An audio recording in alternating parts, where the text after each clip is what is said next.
नहीं छोड़ रहे। डेंटल कॉलेज भी गए और डेंटल कॉलेज में प्रिंसिपल को भी गई है, क्योंकि वो इसी के मेंबर भले ही नंबर पे लेकिन हैं। हमने उन्हें भी बता दिया, देखिए हड़ताल टोटल आप पे डिपेंड है। मेरी एक बात समझ में नहीं आता कि जब हम डिपार्टमेंट में जाते थी तो वहां का स्टाफ बधाइए कहने पर हम आपके साथ हैं, हमारे चेयरमैन से बात कर लीजिए। अगर चेयरमैन से तू बात नहीं कर सकता तो हम क्या करें? है गुलामी तू कर रहा है। अब हम तुझे गुलामी की तंजीर से बाहर जाना चाह रहे हैं, लेकिन कल को फिर ये कहियो कि परमानेंट हो गए। अरे हमारे तुम नाज नहीं भरवाओगे। अगर परमानेंट हो जाओगे तनख्वाह बढ़ेगी तो एक भी नहीं पूछेगा। हमने 125 का मुकदमा लड़ा, अपना घर फूक के तमाशा देखा। आज तक कोई उनमें से एक ये नहीं पूछता कि गांधी जी तुम्हारे क्या हाल है। सुन लो, हमने सब घाट घाट का पानी पिया है और हमें मालूम है, लेकिन नुकसान तुम्हारा होना है। बार बार कह रहा हूं, अगर ये तीनों जो गांधी जी के अंदर हैं, अगर ये तीनों बैठे रह गए तो बिल्कुल वही पोजीशन हो जाएगी कि जो जंगल में बंदे गृह मंत्री बना था कि इधर से उधर पूछता रहा, उन्होंने कहा मेरी बताओ क्या कमी है, तेरा बच्चा न मिल रहा तो मैं क्या करूं, मेरी भाषाओं में कोई कमी हो तो बताओ। ये भी यही कर रहे हैं। ये दुर्गोत्सव को बुला के, आज चौथी मीटिंग है दुर्गोत्सव की।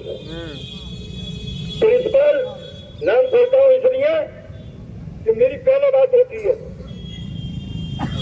उन्होंने एक स्कूल के प्रिंसिपल ने जो बोर्डिंग हाउस चलाते हैं, उन्होंने डायरेक्टर ऑफ स्कूल से कहा कि साहब मेरे यहाँ छोटे छोटे बच्चे हैं, उनके खाने की व्यवस्था क्या होगी।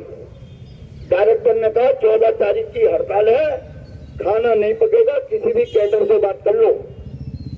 2 दिन 4 दिन जब तक हड़ताल चले कैटर खाना लेके आएगा। हमसे मत पूछो, हड़ताल तो होनी है। तो जब वो अब आप ये चाहो कि डायरेक्टर लिख के दे दे, कि प्रवोस्ट लिख के दे दे, कि चेयरमैन लिख के दे दे। अबे बात सुनो, इतने बावले नहीं है अभी ये 3 ही बावले बैठे हैं यहाँ पे। ये मास्टर है बड़े समझदार। वो कह रहे भाई ये बात सुन लो, हड़ताल है। अबे वो इशारा कर रहा, तुम फिर भी नहीं समझ रहे, फिर भी कह रहे हमारे प्रवोस्ट से कह दो, हमारे चेयरमैन से कह दो। अबे क्यों कह दो, हम तुमसे कह रहे हैं।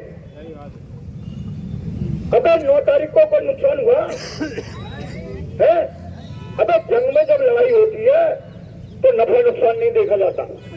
सुन लो, तो जब बड़ा टारगेट तुम्हारे सामने हो तो ये छोटे छोटे टारगेटों को भूल जाओ। जब तुम्हारी नौकरी नहीं बचेगी तो तुम्हें लाऊंगी कि तुम्हारे पीसीए, कि तुम्हारी रेगुलराइजेशन, ये काय पर लड़ोगे, किस बात पर लड़ोगे। देखो हम जद्दोजहद कर रहे हैं, जहां तक बचा सकते हैं वहां तक बचाएंगे। सुन लो, लेकिन साथ तुम्हारा होना जरूरी है। अगर साथ नहीं होगा तो फिर नुकसान तुम्हें भुगतना है।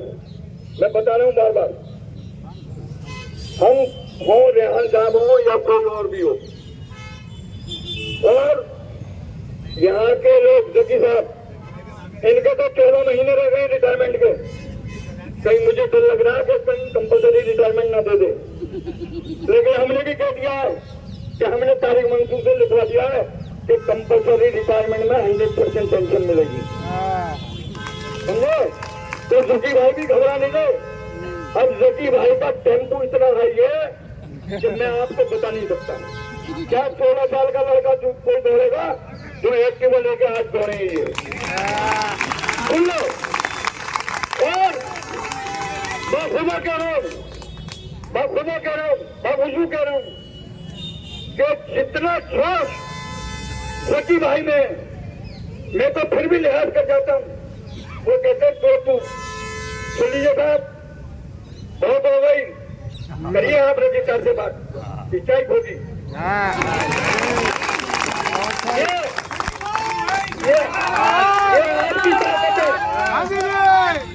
आपकी ताकत है कि जिस आदमी के 14 महीने रह गए हो, जो 2 साल पहले से ही देख के डाल देता है और शुरू कर देता है मेरे 2 साल रह गए, मेरे 2 साल, वो आदमी 14 महीने के बाद भी आपकी जद्दोजहद कर रहा है, आपकी लड़ाई लड़ रहा है।